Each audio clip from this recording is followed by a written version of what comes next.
سلام بچه، خیلی خوش اومدید به اولین ویدیو آموزشی این چنل. یکی از بچه‌ها تو گروه گذاشته بود که آموزش قیچی برگردون بذار. من اومدم آموزش بذارم. شما برای قیچی برگردون زدن کلا به یه هافک نیاز دارید یا یه بازیکنی که خوب سانت کنه.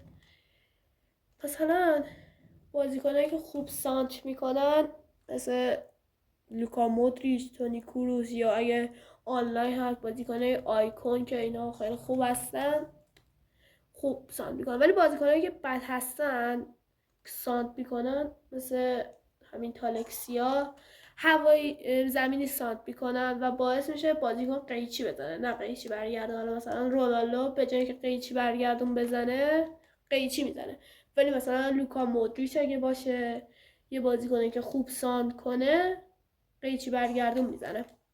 حالا ما برای زدن قیچی برگردون باید چه دکمه‌ای بزنید؟ برای PS5 شما فقط کافیه سانت کنید. بذار من نشون بدم.